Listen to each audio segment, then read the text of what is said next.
रात का समय रहता है, चारों तरफ अंधेरा ही अंधेरा छाया हुआ रहता है। आसमान में बिजलियाँ चमक रही होती है, चमगादड़ भी आसमान में इधर उधर चारों तरफ छाए हुए रहते हैं। तभी एक घर के पास काले अंधेरे में एक सफेद भूत और एक काला भूत घर के इधर उधर मंडराते रहते हैं। मदनगढ़ गांव के सभी लोग सुबह सुबह टहलने निकलते हैं और एक दूसरे से मेल मिलाप करते हुए आपस में बातें करते रहते हैं। और मुन्नी बेटा, तुम्हारी पढ़ाई लिखाई कैसे चल रही है? बहुत अच्छा चल रहा है अंकल। एक दिन राजू रात को अपने घर से बाहर निकलता है तो एक भूत दिखाई पड़ता है। राजू भूत को देखकर अचंभित हो जाता है और डर के मारे चुपचाप खड़ा हो जाता है। भूत भी राजू को डराने लग जाता है। भूत भी राजू को डराने लगता है। भूत को देख राजू की सिट्टी पिट्टी गुल हो गया होता है। इतने में भूत उसे नींद में लाकर धीरे धीरे अपनी ओर खींचकर खा जाता है।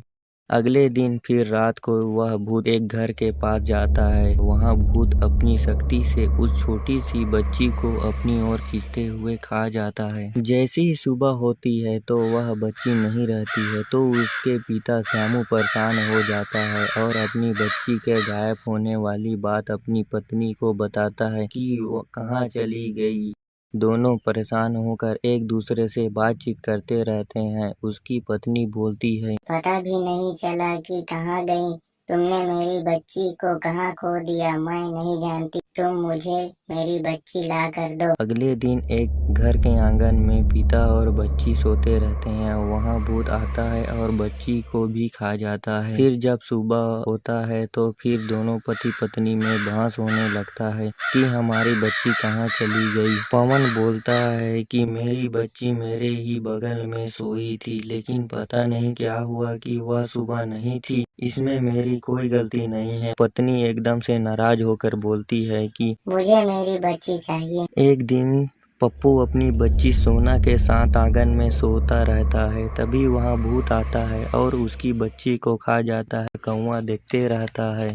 जैसे ही सुबह होता है श्यामू परेशान होकर बोलता है, मेरी बच्ची तुम कहाँ चली गई? यह सुन उसकी पत्नी उसको पूछती है कि मेरी बच्ची को क्या हुआ। कहता है कि हमारी बच्ची कहीं दिख नहीं रही है, कहीं खो गई है। यह बात सुनकर उसकी पत्नी श्यामू को डांटने लगती है। इसके बाद सभी गांव वाले आपस में एक जगह मुलाकात करते हैं और आपस में एक दूसरे से पूछने लगते हैं कि हमारे गांव में हमारी सभी बच्चियां कहाँ खो जा रही है। तभी वहाँ एक कौवा छत पे बैठा रहता है। वहाँ सबको बताता है कि हमारे गांव में एक भूत है जो सभी सोते हुए बच्चों को खा जा रहा है। जैसे ही सब लोग साधु बाबा के पास पहुंचते हैं तो वहाँ बाबा तपस्या में लीन रहते हैं। सभी साधु बाबा को पुकारते हैं, हमारी मदद करो, हमें इस झंझट से मुक्त करो। वो हमारे सभी बच्चों को सोते समय खा जा रहा है। इसके बाद साधु बाबा उनके गांव चले जाते हैं। गांव जैसे ही पहुंचते हैं मंत्र का उच्चारण करते हैं, लेकिन वह भूत किसी को भी दिखाई नहीं पड़ता है। इसके बाद साधु बाबा अपनी शक्ति से यज्ञ वाला आग उत्पन्न करते हैं।